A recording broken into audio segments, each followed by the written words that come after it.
Mic Drop Moments is sponsored by Grow Radio. Want to launch your own podcast? Grow Radio are here to help. Grow Radio has launched and supported countless podcasts, and they'd love to do the same for you. Just hit record and they'll handle the rest. No editing stress, no technical faff, just a great podcast released when you want. Need a little extra support? Grow Radio's workshops and courses make getting started easy. Let's bring your podcast to life. Message Grow Radio on social media or reach out to Gary Jones, the founder of Grow Radio. Let's make this happen. Welcome to Mic Drop Moments, and today I'm chatting with Estella Hayward. Hello, Estella, how are you? I'm very, very well, Sandra. Thank you. How are you? I'm good. Calming your chaos. Right, tell us what you do. Tell us, exactly what you do right now.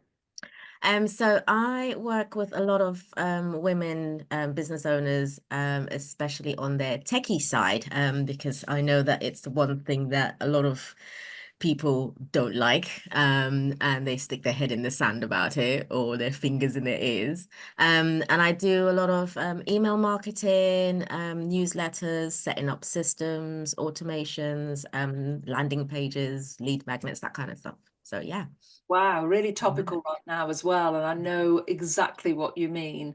It's always the tech that holds people back. And it's the tech that it's almost as if you've got to know how to do it, but then you've just had enough of it. And I've nearly launched my computer out or laptop out of the window on many an occasion. Tech. So I know exactly where you're coming from. So obviously you didn't wake up one morning and say, right, I'm going to be doing this. What's your backstory, Estella? Tell us a little bit about you. You can start wherever you want, whether that's at school, whether that's when you were older. Just tell us your story. Okay, so when I was like during my working life, I used to do help people with doing like events and stuff like that, because I worked at a secondary school. And I remember one of my best friends saying, oh, you'd be good at running your own business. And I'm like, yeah, all right, whatever. And then I went to work for one of the Royal Colleges, and my boss then, I said to her, oh, would you mind if I did alternate like Fridays working from home? And it was the weirdest thing. She went all weird on me about it. And I'm just like, okay, that's just weird. But yeah, and then there was a like a PA conference thing at the Excel, and I went to that. She signed off on it, and there was a lady there talking about being a VA and running your business, and it was like the universe just went, there you go, that's it. So I thought, oh, okay, I'll have a look into this and see how to do it and whatever. And then we hit lockdown and everyone was working from home. And I was like, so this is my chance. If I don't do it now, I'll never get to do it. So I just took that leap of faith and started my business. So yeah, and that was it. It's interesting. That's karma on that woman for pulling a face for the alternate Fridays working from home. She got a comeuppance. Yeah, I know.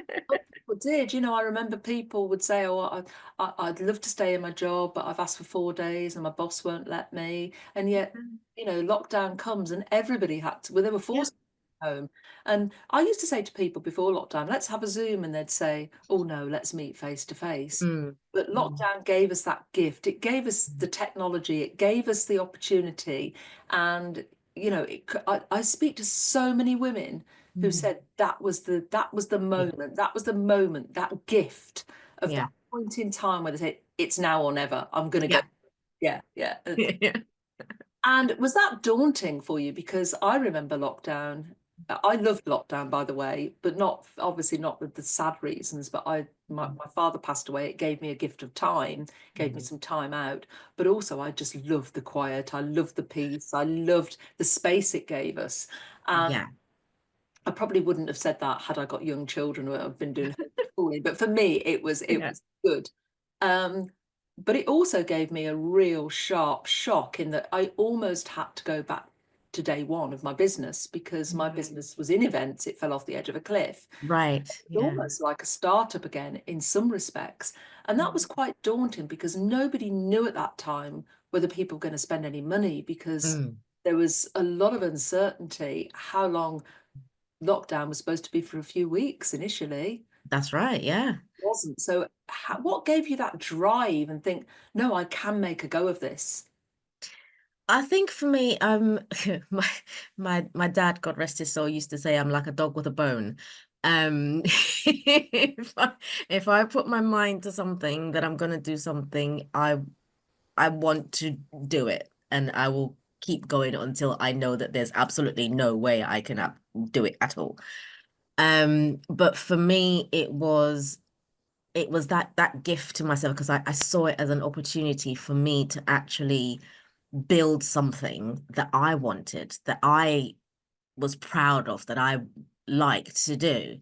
Um, so that for me was just absolute fuel in my belly because I thought, you know what, I'm sick and tired of it. Felt like almost groveling every time I wanted to have time off to go look after mom or to, go do this and be with my son. And it's just like, oh, do you know what? Yeah, this is the time and this is my fuel and that freedom. And yeah, like you said, lockdown was just like, oh wow, yeah. And I loved the quiet as well. If I must admit, yeah. It was a gift, it was. And, the weather, we've had weather recently that has been exactly the same as it was in lockdown. And Yeah. we get the same sort of summer because it was great that year. But yeah, I think it was a lot about mindset, a lot about how we perceived what was going to happen. It was taking a risk Yeah. because, leaving full-time employment and setting up on your own, it is a risk, isn't it? Yeah, absolutely. And I think I did a bit of the savvy thing. So I was running my business and still working at the same time. Because I said to my other half, I said, look, I'm gonna do this, but when it gets to the point where the business tips in my favor, then I'm gonna leave the full-time job because I wanted to almost have like that safety net Yeah. in my mind that okay, yes, this was like a complete unknown for me. I'd never run a business before, so I learned from the get-go actually how to run a business because I thought if I'm going to do it, I need to do it right.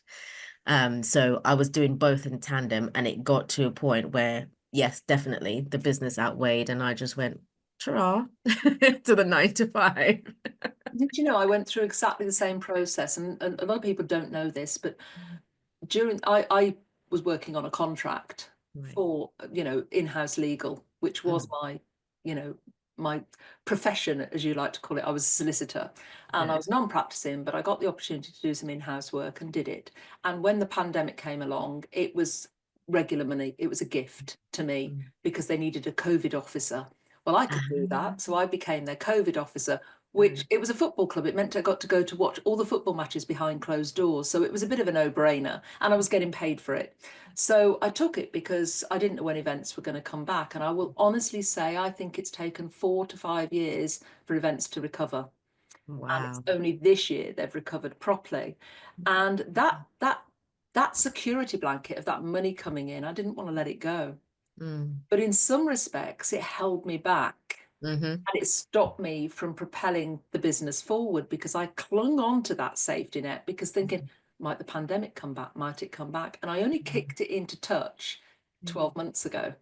Oh, wow. Okay. I Yeah. kept hold of that security blanket and it was really tough to let it go. But I realized that there was no way my business was going to take off or Mm, grow or get even better if yeah. I wasn't going to back it 100%. Yeah. And I think sometimes, whether you felt that, you get to the point where, yeah, you need to be generating the revenue, Yeah. cover whatever, but also it's that backing yourself 100%. Yeah. Absolutely. Because it was just that little pivotal point, and I sat there one day and I looked at it and I thought, I either put both feet in this now. I can't keep straddling both worlds. I need to put both feet in and, you know, drive this forward. So yeah, I just made the switch. I handed in my notice and yeah, off I went. I haven't looked back.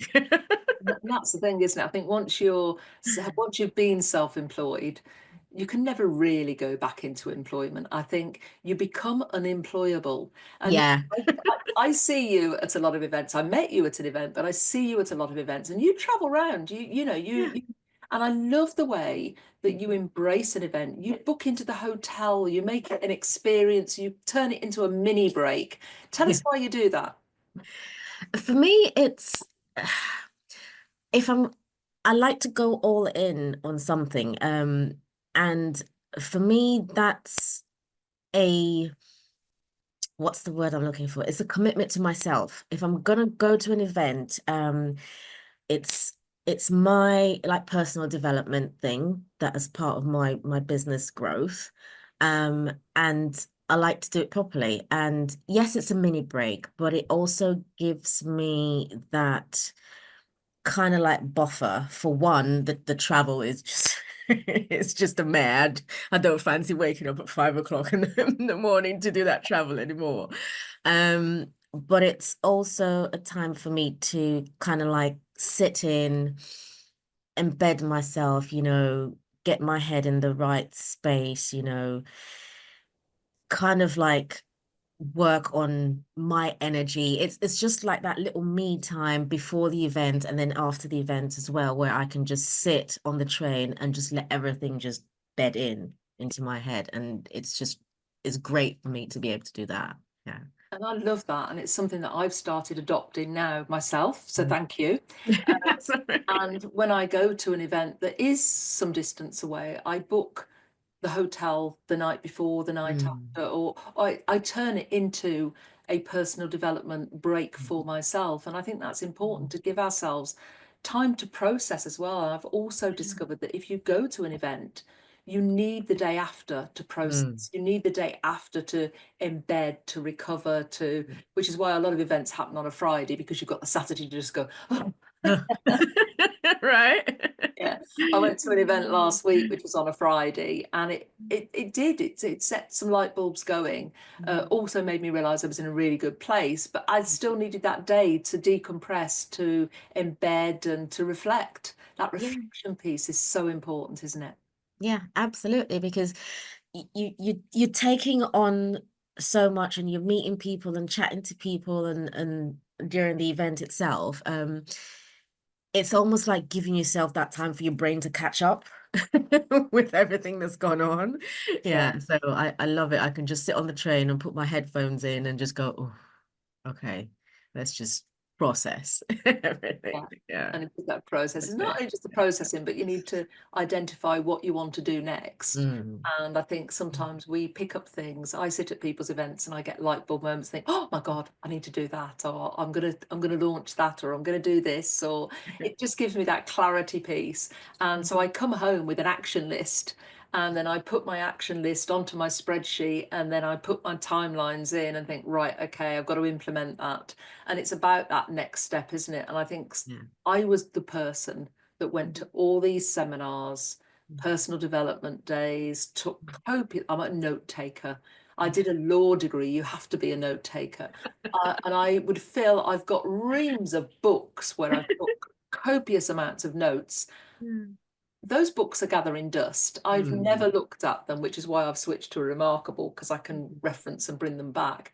But yeah, we go to these events, we take notes, we take it all, and we do nothing with it. And I think that reflection time allows us to process, and then allows us to think, what can I do better? What have I Yeah. learned from that? What do I want to implement? What isn't relevant to me? Do you Yeah. find are you a note taker? I am. I really am. Me and my notebooks go everywhere. But what I've started doing is I've got like a very little mini notebook, and it's my little ideas book. Yeah, So when I'm decompressing on the train or like the next day, if I get like a little spark, I'll write it in there. yeah, And then like during the following week, I can look at that and go, oh, well, that was dumb. Or that how I look at that and go, oh, that's actually quite a good idea. And then I can look at how do I bring that into what I'm doing now, or what process can I change? Or yeah, just being able to have that little to write it down. I yeah. have to write it down, otherwise it goes. Yeah, I'm a writer downer, and I'm just going to reach up here. So Yeah, sure. people watching will see me reach up. This is my original ideas book. It's falling apart, Oh, and that's where Woman Who was born. oh wow. Book, and I've got notes and tabs. There's always a pen inside, and it was a book I picked up in Spain, actually, just a notebook. Yeah. And I started brainstorming ideas, and that's where Woman Who was born. So I capture my ideas, I mind map them, I go back to them, I revisit them. But such a powerful thing. So I'm Yeah. glad to hear you've got your little ideas book, because they are magical, and big things grow from small ideas. Absolutely, yeah. I've actually used, well, one of those, I can't remember which event it was that I went to, and I sat there on the train on the way back, and I got the idea for a short story, and I just wrote it in my little ideas book, like just a little framework, and I've written it out, and it's starting to grow. It's like every time I look at it, it's growing and growing and growing. So yeah, that's when it's just like, oh, it's so cool. Yeah, That's amazing. fantastic. And well, hopefully we'll all read it one day. You never know. Hopefully, yes. So what is on the horizon? I am looking at I've pretty much just simplified my business, and that's the way I want to go, because everything was just I was confusing myself and getting myself in a tears with all my packages this and packages that, and it's just like ugh. So I've just simplified it all. It's just one way of working with me. That's the one thing I talk about, and then I'm just going to drive that forward, and as well, hopefully, two short stories. So Fantastic. yeah, that's my aim going Well, forward. the simplification thing, I really get. Simplify is my word of the Yeah. year. And it's something I'm doing. I'm doing it in my life and business, and I think they go hand in hand, because I think if you've got a simplified life, it clears the space for you then to work on your business, and then if you've got a simplified business, it clears the space for you to do other things, Yeah. and it just becomes so much easier. And I Yeah. think when I simplified my life and my business last year and made that decision to, kick that contract into touch and go 100%, go all in on the business, Yeah. it's had phenomenal effect. But Mm. also it's given me, I'm no longer stressed. I've got Yeah. I feel better about things. And I Yeah. think, if you've got clutter, Mm. physical and mental clutter, I Mm. think they can really, really drag you down. So it's lovely. And, creative writing is a creative thing. And I think if you've got an outlet, Mm. are we allowed to know what the short stories are about? Not yet. Okay. Oh, wow. Not yet. We'll have to Yeah. watch this space and see Yeah. what they are. Well, it's great to chat to you, Estella, and to hear about your journey and what you're doing. And I think the fact that you're so animated, you walk into a room and you just want to be in your company. And I love the fact that you travel to events, and we'll have to put on events near you, Yeah. just to make it so you don't have to travel one day. I always ask my Mm. guests to leave my audience with a top tip piece of wisdom or something, a piece of advice. I call it your mic drop moment. What would yours be? Stay in your own lane.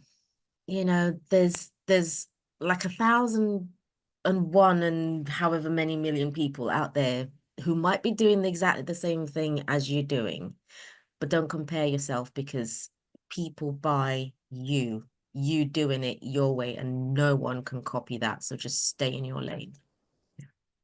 Really powerful, and totally agree with that.